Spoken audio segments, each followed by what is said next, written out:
Have you ever felt like people just count you out, overlook you, maybe even doubt your capabilities? But then there's something deep inside that you just feel like there's just so much more. Well, you see, that's the same experience that David had to endure, but it wasn't his confidence in himself is what changed it all for him. It was actually his confidence that he decided to put that into God.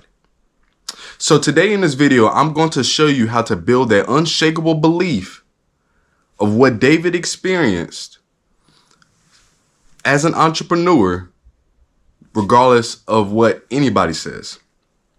So to give context on this story before I get into this, is at this particular time, there was a man of Saul that was blessed to now be king over Israel. And he was given specific assignments to carry out from the Lord. And that as long as he were to stay obedient to what the Lord was telling him of how to lead his people, then he would continue to be king. Well, Saul decided to eventually go against those orders. And so here it is now, Samuel, which is a prophet that was getting the word and the messages from the Lord of saying, well, this person is no longer good to be fit for Israel. And so now he's telling Samuel to now go out and find him somebody else that he can now appoint to be king of Israel. So here it is. The Lord is giving him specific orders to go out to the man of name Jesse. And he had multiple sons. He had 8 sons. And he said, amongst them, I have prepared the man to be over Israel. So here it is now when Samuel, this is in 1 Samuel chapter 16, verse 7. And it says, and it came to pass when they were come that he looked on Eliab and said, surely the Lord's anointing is before him. For the Lord seeth not as a man seeth, for man looketh on the outer appearance, but the Lord looketh on the heart. Now, what is this a picture of? This is a picture of how you can still have a deep rooted connection with God, being able to walk closely with God, being able to even hear God's voice, but still in the mix of this, Samuel still wasn't able to see the blessing of what God was having favor over somebody else's life. You see, he immediately thought that Eliab was immediately, just based off of his appearance alone, was going to be the very vessel that God was going to use to now be king over Israel. And this is very significant to the story because here it is that this is a prophet. This is somebody that is, like I said, walking very closely with God. But again, he was missing the point because, again, it says that man is judging based off of the outward appearance. But God is the only one that can now judge somebody based off of the heart. Why? Because he knows us in and out, because he made us in his image. So this should give you hope that regardless of what somebody is saying about you and trying to count you out, this should give you a clear understanding that it's only God that we should be looking for, of having that rest assurance in the faith and the confidence to know that if he says something about us, that we are capable, then we should fall down to a T to completing those orders and those assignments. Now, here it is. Now it gets to a point where Samuel is now, hearing the orders from the Lord and saying, I have rejected this one. I have rejected this one. I have rejected this one. But there was a problem. You see, Jesse, he had 8 sons, but he only decided to bring 7 of them to see if this person was going to be suited for the role of what Samuel was requesting. And so then you see in 1 Samuel chapter 16, verse 10, and it says, and Samuel said unto Jesse, the Lord have not chosen these. And Samuel said unto Jesse, are here all thy children? And he said, there remaineth yet the youngest, and behold, he keepeth the sheep. And Samuel said unto Jesse, Send and fetch him, for we will not sit down till he hither. And the Lord said, Arise, appoint him, for this is he.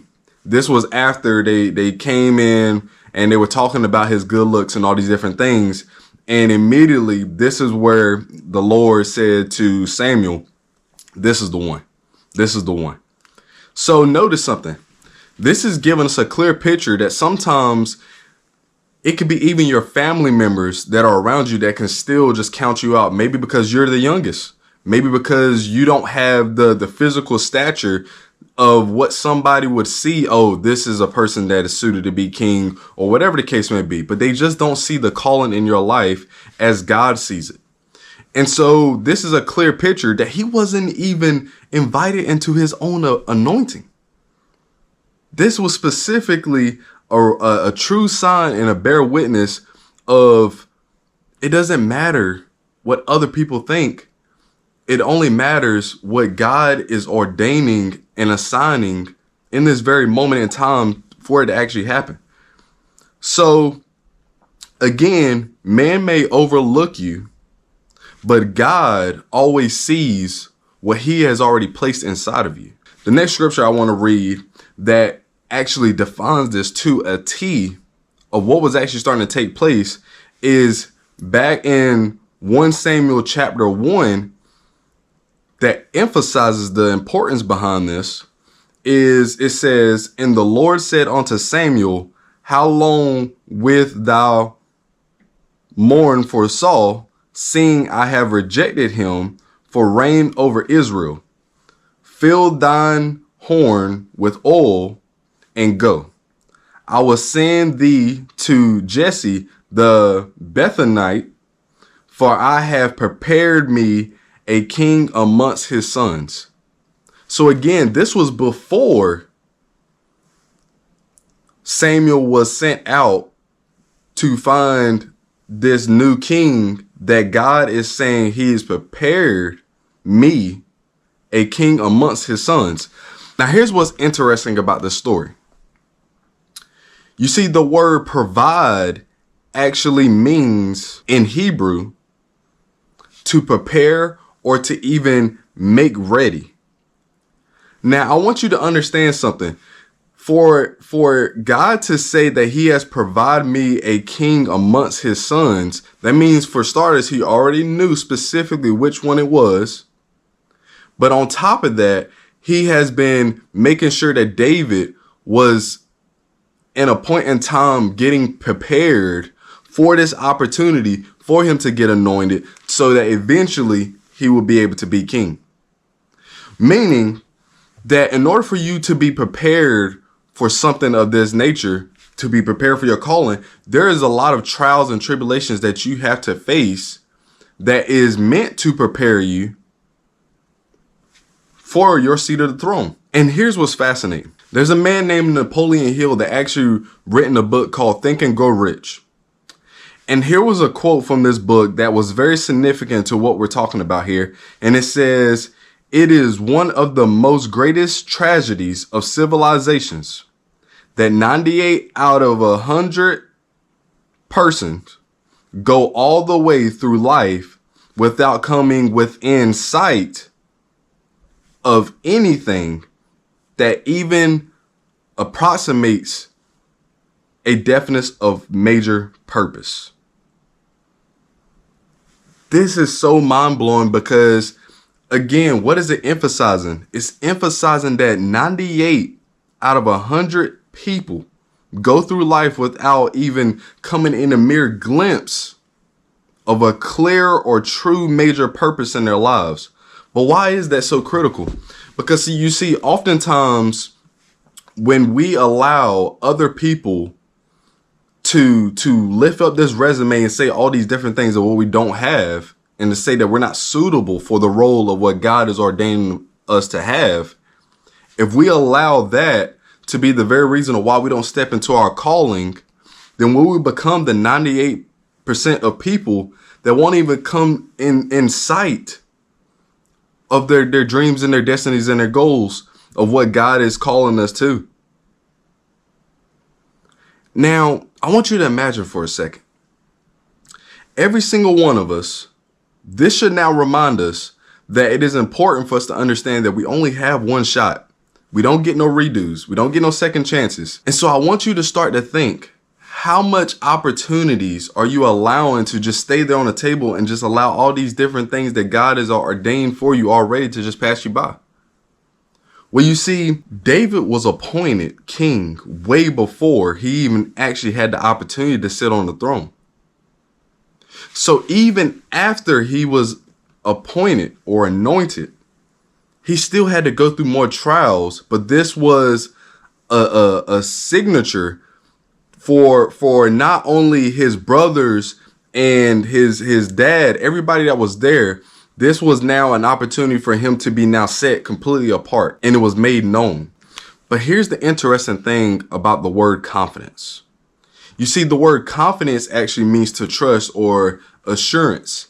So what this means is that you have a sense of security in God for the principles that can never fail. So this is why this is so significant, because see, now when we jump into 1 Samuel 17, verse 24, and now we're in a situation where here it is that the Philistines are now coming to raise war on Israel. And here it is that now they're battling and all these different things are starting to take place. And there's a man named Goliath that is a huge giant that everyone feared. But here it is that he is now cursing God's name in vain. But he's also saying he wants to find a champion that he can now fight. And this was going to be a deciding factor that whoever wins is actually going to enslave one of those nations. So if Goliath won, then Israel would now be slaves over the Philistines, and then vice versa. So here it is in 1 Samuel 17, verse 24, and it says, "And all the men of Israel, and they saw the man, fled from him, and were sore afraid. And the man of Israel said, Have ye seen this man that is coming up? Surely to defy Israel is he come up. And it shall be that the man who killeth him, the king will enrich him with great riches, and will give him his daughter, and make his father's house free in Israel. And David spake to the man that stood by him, and saying, What shall be done to the man that killeth the Philistine, and taketh away the approach from Israel? For who is this uncircumcised Philistine that he shall defy the armies of the living God? Now, why is it that it was already explained in terms of what this in particular person were to inherit if they were to kill Goliath? Why is it that now David is now asking again to somebody else of saying, what shall be received if somebody kills this uncircumcised Philistine, right? And so the reason why he's asking this is because this man is a businessman by heart. David understood that he was willing to do this thing for free. But when he heard how much compensation was going to come from it, he was like, hold on. Let's make a contract on this. Because see, here's the thing. In Matthew chapter 18, verse 19, it says, And again I say unto you, that if two or you shall agree on earth as touching anything that they shall ask, it shall be done for them of my Father which is in heaven. For where two or three are gathered together in my name, there am I in the midst of them. So Remind you the timeline. In Matthew, this was in the New Testament. What is happening currently right now, what's taking place, is in the Old Testament. See, what happens is when you're walking by the Spirit, walking in the Spirit, you are now starting to act accordingly to what Jesus is now preaching in the New Testament. But this is something that nobody's ever been taught or even supposed to be knowing. But again, this is the prime example of what he's doing. This is a binding contract that if 2 or 3 more people are gathered together, then this is going to basically have a binding contract. So now it has to be so.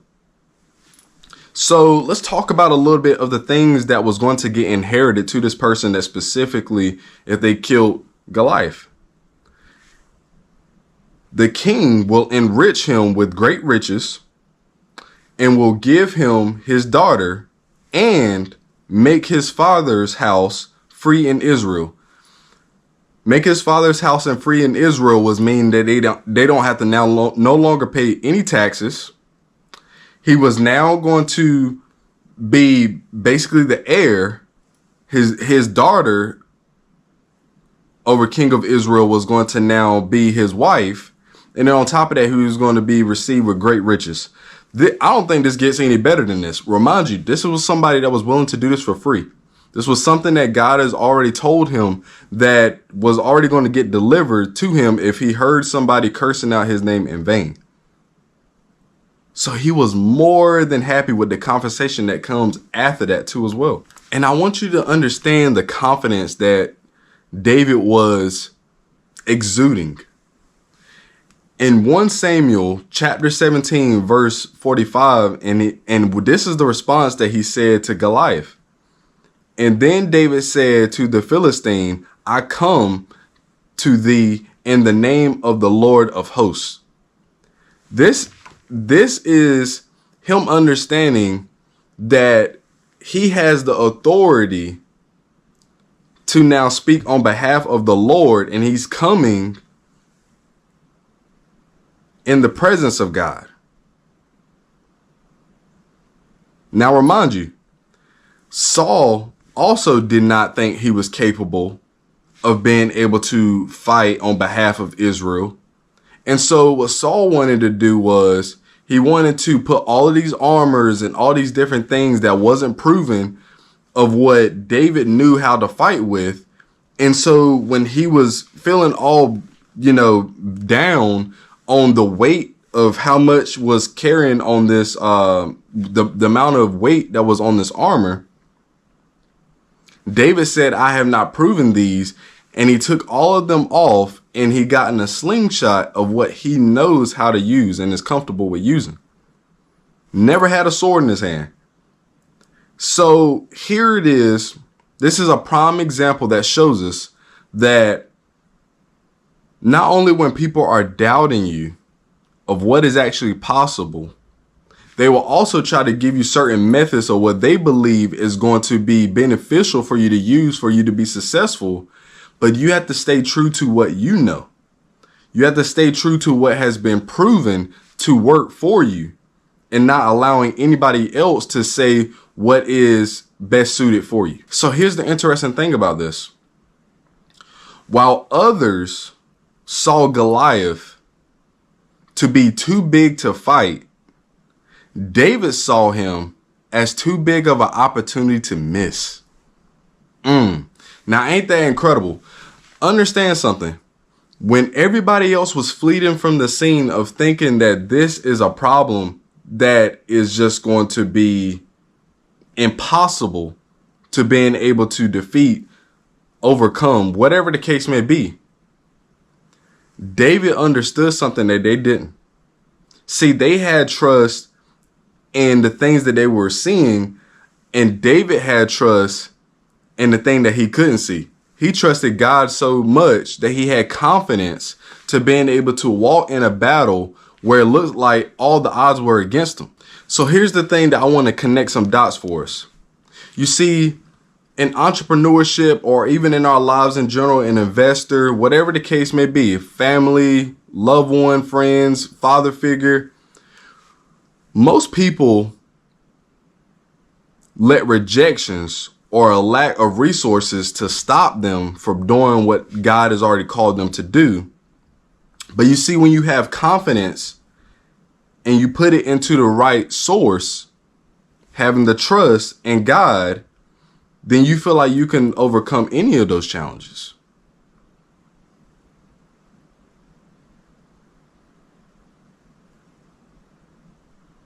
So after David killed Goliath, this was a very testing time for David, because now this was a point in time where now Saul is now greeting David, and now they're having a gathering. And here it is, and it says in 1 Samuel chapter 18 verse 7, and it says, "And the women answered, Samuel have slain his thousands, and David his 10,000s. And Saul eyed David from that day and forth." Remind you, Saul loved David.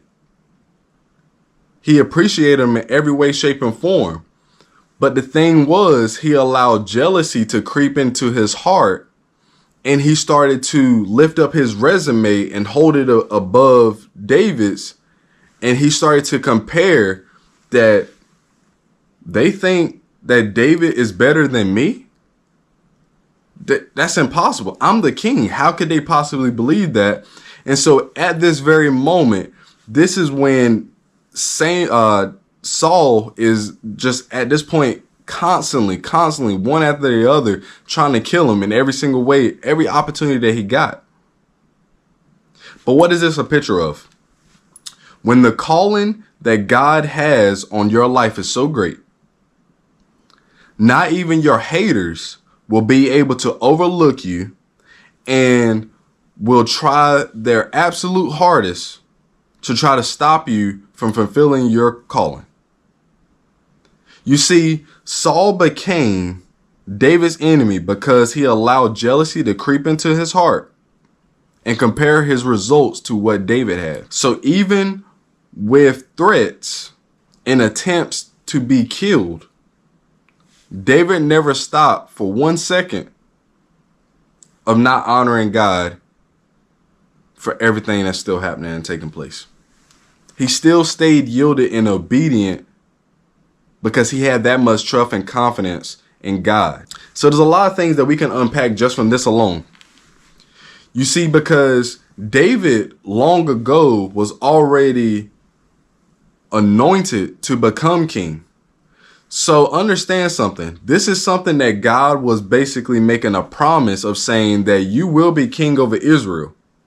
Now, currently right now, everything that's starting to take place is one after the other of another attempt of Saul trying to kill him again, another attempt after another one, trying to lay down traps, trying to kill him and all these different things. And it still wasn't possible. So here's the thing that I want you to understand. If God still has something left for you, there's not a thing that the enemy can do to stop you. I can remember as if this was yesterday of a time in my life where I looked up to my teachers and I felt like they knew, especially since they're the ones that's teaching this course. I felt like at that point that they would know best in terms of whether or not they know if somebody is capable or they're not. And so here it is. I can remember that we were here at this, parent conference. It was coming close to the end of the year, and we're having this, parent conference. And here it is that my teacher that I liked, that I looked up to, is now telling me that, there's probably a good possibility that you're not going to pass this year. And I cannot tell you just how earth-shattering that was for me to hear. This is somebody I looked up to is now telling me that I don't think you're capable of passing this year. And here it is with all the hurt I was feeling, I was still just shaking my head. And at this point, I just felt this ultimate weight just weighing down on me that I couldn't even lift up my head no more. And here it is. I remember vividly that my eyes were still open, but I was starting to lose my sight. And then all of a sudden, I started to visualize myself just falling into this dark abyss in third person, being able to visualize and see myself just falling, as if there was going to be no end. And I started remembering and I started thinking, well, what is the purpose for me even being here? Why am I here if I had to go through so much pain, so much trial, so much tribulation? People that don't believe in me, don't even think I'm capable. I don't even think I'm capable. What is the purpose of my life? And here it is, as I'm going down this deep void that I never thought was going to ever stop, I hear a voice. And here it is. It's like, you won't talk to my son that way. I was like, what? And as my sight is now starting to come back, I'm like, what is happening? What is happening? And, I found myself stop to fall. And so here it is. I'm now having the strength to being able to look up, and I'm hearing my mom just fight for me and saying, you won't talk to my son like that, because here it is. You're supposed to be a person that is supposed to be uplifting your children, to telling them what is possible. And the thing that you don't know is, see, you only have him for a semester, but I have him for a lifetime. So you're not going to talk to him that way. And I kid you not, the relationship from what me and my mom had at one point, see, I had my mom completely wrong. I felt like she was just punishing me, to go to school and all these different things. Why? Because I didn't know what was the purpose of me going to school was for. It didn't make sense. So I never took it seriously. And here it is. She's just showing just how much she's fighting for me and all these different things. And I was like, okay, I'm going to put all of my feelings aside of what I see school as. And regardless if I see it as a punishment and I don't see there being no purpose in it at all, I'm no longer going to do this for me. I'm going to do this for her. So I said, God, I don't care what it is that we have to do, but it's me and you. I'm tired of having my loved one hurt so much for understanding that there's so much potential that I have that I'm not using, and I don't even see it. So I was like, at that point, I was like, I don't care what it is that we have to do. I'm all in. And it was that moment when I made a decision, and that was when everything in my life changed. Could you imagine at this point in time, if I would have been in a situation where I allowed that defining moment to be the very reason of what stops me from not becoming the person that I am now? See, now I'm able to uplift others and being able to show them how to multiply their money because of me having to go through such a testing time and that testing trial to know how important it is for not only you to be around the right environment, but you also have to train your mindset on a day-to-day basis, because life is going to hit you or come after you regardless if you're prepared for the situation or you're not. And so this was a very pivotal moment in my life that allowed me to being able to see how much favor God had on my life. So here's the thing I want to share with you, is that the confidence in your business should come from the spiritual alignment that you have. You see, in Proverbs chapter 3, verse 26, and it says, "For the Lord shall be thy confidence, and shall keep thy foot for being taken." You see, again, this is showing us that regardless of what it looks like on your current circumstances that the enemy may be throwing at you and all these different things, he's going to make sure that you're firm and steady as long as you are putting your trust and your confidence in God. When we're keeping ourselves aligned to what God says is possible, this is where our confidence grows, when we stay faithful and walk in our purpose no matter what the circumstances are, and we allow our purpose to unfold right there before our eyes as we continue to put one foot in front of the other. That's what makes your vision become that much more clear. So here's some key takeaways that I want you guys to understand.